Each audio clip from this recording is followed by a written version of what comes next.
വത്തിക്കാനിൽ മാർപ്പാപ്പയ്ക്ക് മുന്നിൽ മലയാളത്തിൽ പാടി വിജയ് യേശുദാസും സ്റ്റീഫൻ ദേവസിയും.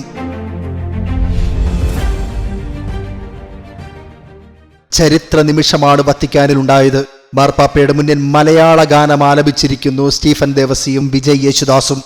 ജാതിഭേദം, മതദ്വേഷം, ദൈവസ്നേഹം വർണ്ണിച്ചിടാമെന്നീ ഗാനങ്ങളാണ് ഇരുവരും ചേർന്ന് ആലപിച്ചത്.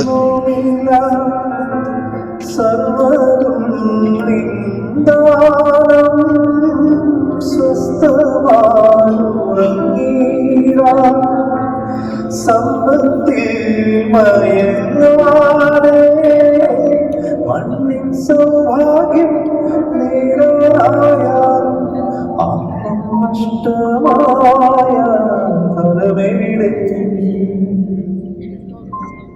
ദൈവസ്നേഹം വർണ്ണിച്ചിട വാക്കുകൾ പോരാ, നന്ദി ചൊല്ലി തീർക്കുവാനേ ജീവിതം പോരാ. കഷ്ടപ്പാടിക്കാരങ്ങൾ രക്ഷിക്കുന്ന സ്നേഹമോർത്ത എത്ര സ്തുതിച്ചാലും മതിവരും ദൈവസ്നേഹം വർണ്ണിച്ചിട വാക്കുകൾ പോരാ. സ്നേഹവും സൗഹൃദവും ദൈവഭക്തിയും നിറഞ്ഞ ഈ ഗാനങ്ങൾ വേദിയിലുണ്ടായിരുന്ന എല്ലാ മതപ്രതിനിധികളെയും ആകർഷിച്ചു. രണ്ടാം വത്തിക്കാൻ കൗൺസിലിന്റെ നോസ്ത്ര എയ്താത്ത് പ്രഖ്യാപനത്തിന്റെ 60ാം വാർഷികാചരണമായിരുന്നു വേദി. 50-ലധികം രാജ്യങ്ങളിൽ നിന്നുള്ള വിവിധ മതപ്രതിനിധികളാണ് സമ്മേളനത്തിൽ പങ്കെടുത്തത്. വത്തിക്കാനിൽ പോൾ ആറാമൻ ഓഡിറ്റോറിയത്തിൽ മതാന്തര സംവാദത്തിനായുള്ള ഡിക്കാസ്റ്റിയുടെ നേതൃത്വം വഹിക്കുന്ന കർദിനാൾ മാർ ജേക്കബ് കുവക്കാട്ടിൽ പിതാവാണ് സമ്മേളനത്തിന് നേതൃത്വം നൽകിയത്.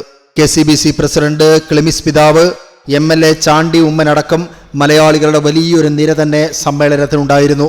മതസൗഹൃദത്തിന്റെ സന്ദേശവുമായി ഒരുക്കിയ ഈ വേദി മനുഷ്യസ്നേഹത്തിന്റെ പ്രാധാന്യം ശക്തമായി ഉയർത്തിക്കാട്ടി. ചടങ്ങിനിടെ കുട്ടികളുടെ സംഘത്തോടൊപ്പം മാർപ്പാപ്പയും സംഗീത നിമിഷങ്ങളിൽ പങ്കുചേർന്നു. നന്മയുടെയും സ്നേഹത്തിന്റെയും പാതയിൽ ഒരുമിച്ച് മുന്നേറാം എന്ന് മതാന്തര സംവാദ തിരുസംഘത്തിന്റെ തലവൻ കർദിനാൾ മാർ ജോർജ് കുവക്കാട്ടിൽ പിതാവ് പ്രസംഗത്തിൽ പറഞ്ഞു.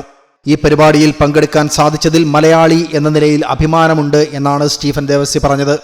തന്റെ പിതാവ് യേശുദാസിന് വത്തിക്കാനിൽ വന്ന് ഒരു ഗാനം ആലപിക്കണം എന്നാഗ്രഹമുണ്ടായിരുന്നു എന്ന് വിജയ് യേശുദാസും ഓർമ്മിച്ചു.